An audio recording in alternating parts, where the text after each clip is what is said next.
moved here in 1984 Okay. with the intent of working at the film studio, and the next month my wife and I were gainfully employed, and that was in 1984, and I've managed to stay in the business since then. I started coordinating in '89, and I've traveled a lot, but I've worked at home more than away.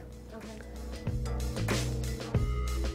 My first film as a coordinator was Teenage Mutant Ninja Turtles, which probably to this day is still my favorite.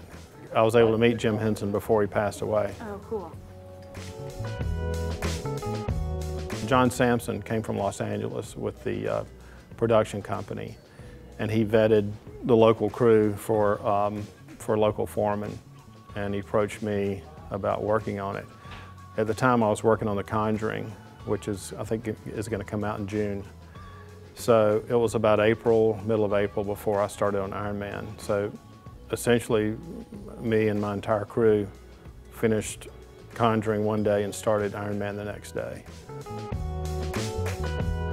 I have kind of a core group of like my foremen and what we call gang bosses that have been with me for a few years, and we typically go from show to show, and then we fill out the rest of the crew from either guys that we have a lot of experience with, but as on Iron Man, a lot of new faces appeared. The ranks of especially in the construction fields, the ranks swelled pretty big on Iron Man. Why is that? Just because of the scope of the work. I'm not sure what the overall construction budget was, but I'm sure it was north of $10 million. A little bit of a disclaimer, Okay. I never read the script Okay. because it was sort of privileged information. Okay. And Is that because you weren't allowed to, or is it? well, I wasn't given one, Okay. and I think that Marvel, what they own is their intellectual property, and they're pretty fierce about protecting it. So I think unless you had a need to read the script, what you saw was what was on the call sheet every day, just as far as story points go. So. Okay.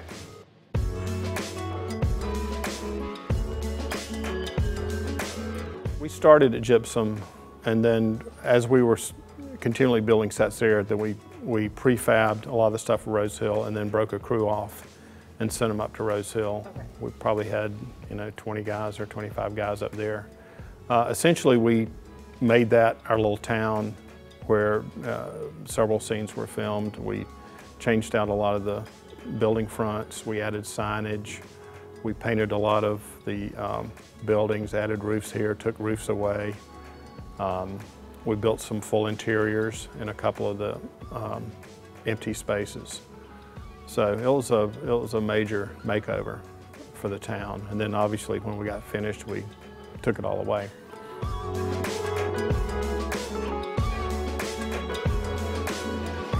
Rose Hill Trading Company, which is a hardware and feed store on the main street, they loved it.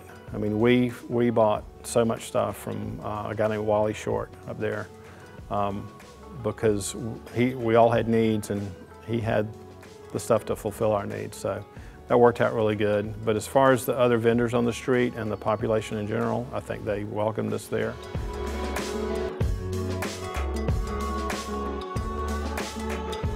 One thing I'll say, any superhero movie, the scenery is going to get destroyed. So that was a theme, if you've got a superhero, there's going to be a conflict, and there's going to be destruction. So you just knew everything you built was going to get messed up. You've got to go in there with that mindset. There were elements as we were building that were made to facilitate the action, so that they were able to sort of do it in stride. Okay. As the story dictated and as the action dictated, so that you didn't have to stop to do it. It was sort of already, obviously, pre-planned and choreographed. I did see Robert Downey Jr. and I did see Gwyneth Paltrow, or they saw me, I could say. Yeah. No. Did you get to meet anyone, or did your kids No. express any interest in that? Not really. I find that everybody's there just to do a job, And if people seem sort of uptight about their security, it's just because they want privacy like anybody else. If they're there to do a job, you know, this guy's there to do a job and this guy's there to do a job. What may separate them is, you know, they just sort of jealously guard their own privacy, and you know, they have a life outside the one behind the camera, or in front of the camera, I should say. Yeah.